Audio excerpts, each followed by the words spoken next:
అందరికీ నమస్కారం. ఇప్పుడే నిన్నటి నుంచి ఒకే విషయం రాష్ట్రం మొత్తం సంచలనంగా మారింది. ఏంటో విషయం అనుకుంటున్నారా?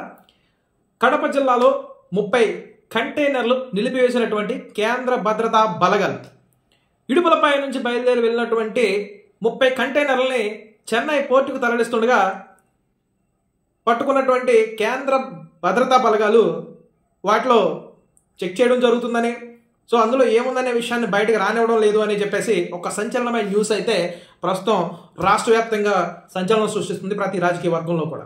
అయితే ఇందులో కొంతమంది మాట్లాడుతున్నటువంటి విషయాలు ఏంటంటే, ఆ కంటైనర్ల నిండా డబ్బు ఉంది, ఆ కంటైనర్లు ఎన్నికల సమయంలో 10 కూడా ఎన్నికల సమయంలో ఈ 30 కంటైనర్లు వెళ్ళడం, వాటికి లోకల్ పోలీసులు వాటితో ఫాలో అవుతూ వెళ్ళడం, కేంద్ర భద్రతా బలగాలు వాటిని ఓడర్లో నిలిపివేయడం, ఇవి చెన్నై పోర్టుకు వెళ్తున్నాయి అనే సమాచారం ఉండడం, ఇవన్నీ కూడా రాష్ట్రంలో అది కూడా ఎన్నికల సమయం కావడంతో ఒక సంచలనమైనటువంటి విషయంగా మారింది. ఇప్పుడు ఒక్కసారి ఆలోచిస్తే కొన్ని రాజకీయ విశ్లేషకులు కానీ రాజకీయ వర్గాలు కానీ చెప్తున్నటువంటి విషయం ఏంటంటే, ఇప్పటి వరకు రాష్ట్రంలో ఏదైతే మద్యం దుకాణాలలో డిజిటల్ పేమెంట్లు కాకుండా కేవలం లిక్విడ్ పేమెంట్లు మాత్రమే జరుగుతున్నాయి, సో అందులో వచ్చినటువంటి జే ట్యాక్స్ లేదా ఇసుక తవ్వకాల్లో ఇసుక దందాలో మిగిలినటువంటి డబ్బా, అసలు ఈ డబ్బంతా చెన్నై పోర్ట్ నుండి ఎక్కడికి వెళ్తుంది? అక్కడ నుండి చెన్నై పోర్టుకే వెళ్తుందా, లేదా చెన్నై నుండి మళ్ళీ తిరిగి రాష్ట్రంలో ఎన్నికల సమయం కాబట్టి వేరే వేరే చోట్లకి వెళ్ళబోతుందా? దీనికి కేంద్రంలో నరేంద్ర మోడీ గారు జగన్మోహన్ రెడ్డికి అపాయింట్మెంట్ ఇవ్వకపోవడానికి సంబంధం ఏమైనా ఉందా? జగన్మోహన్ రెడ్డి చుట్టూ ఉచ్చు బిగుస్తుందా? ఇవన్నీ కూడా ప్రస్తుతం సంచలనం సృష్టిస్తున్నటువంటి విషయాలు రాష్ట్రం మొత్తం. 30 కంటైనర్లు, 1, 2 కాదు, 30 కంటైనర్లు. అంటే ఆ 30 కంటైనర్లలో అందరూ చెప్తున్నట్టుగా ఆలోచిస్తున్నట్టుగా నిజంగా డబ్బే ఉంటే 30 కంటైనర్లు ఎన్ని వేల కోట్ల డబ్బు ఉంటుంది? ఒకవేళ అన్ని వేల కోట్ల డబ్బు ఎక్కడిది? ఇడుపలపై నుంచి ఎక్కడికి వెళ్తుంది? ఈ డబ్బంతా ఎన్నికల కోసమా, లేదా ఈ డబ్బంతా రాష్ట్రం వదిలి వేరే చోటకి వెళ్ళిపోబోతుందా? ఎన్నికల కోసం అయితే అది రాష్ట్రంలోకి రావాలి కదా, లేదా చెన్నై వెళ్ళి చెన్నై నుంచి వేరే వేరే మార్గాల ద్వారా రాష్ట్రానికి చేరుకోవడానికి అక్కడ ఏదైనా జరుగుతుందా?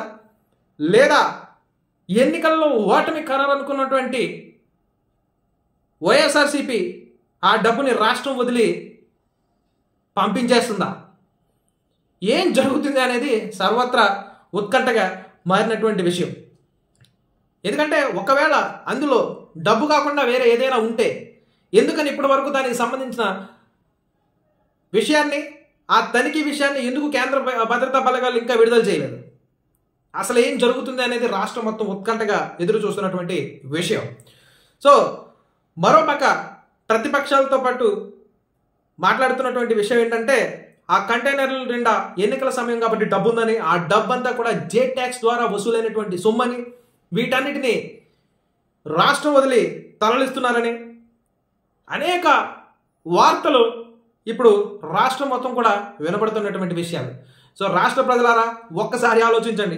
ఇదే నిజమైతే ఈ 5 సంవత్సరాల్లో దోచుకుంటున్నటువంటి సొమ్ము 30 కంటైనర్లలో ఉందా, లేక కేవలం ఈ 30 కంటైనర్లు ఇప్పుడు బయటకు వచ్చాయి కాబట్టి కనిపిస్తున్నటువంటి విషయాలు? ఒకవేళ బయటకు రానటువంటి సొమ్ము ఎంత ఉంది? ఇంత లిక్విడ్ క్యాష్ ఎక్కడికి వెళ్తుంది? ఇంత లిక్విడ్ క్యాష్ని ఏ రకంగా రాష్ట్రం దాటిస్తున్నారు అనే విషయాన్ని, వాస్తవాల్ని కేంద్ర భద్రతా బలగాల నుంచి బయటికి చెప్పింది. ఎందుకని అక్కడ ఏముందో ఇప్పటి వరకు బయటికి రివీల్ చేయట్లేదు అనేది ఆలోచించవలసినటువంటి విషయం. ఇది ఎవరి అనుమతుల కోసం ఎదురు చూస్తున్నారు? ఎవరి అనుమతుల తర్వాత రివీల్ చేద్దాం? ఒకవేళ రివీల్ చేస్తారా? అసలు బయటికి రివీల్ చేయరా? దీంట్లో కేంద్రం మద్దతు ఉంటే రివీల్ చేయకపోవచ్చు, కేంద్రం సీరియస్గా తీసుకుంటే రివీల్ చేయొచ్చు.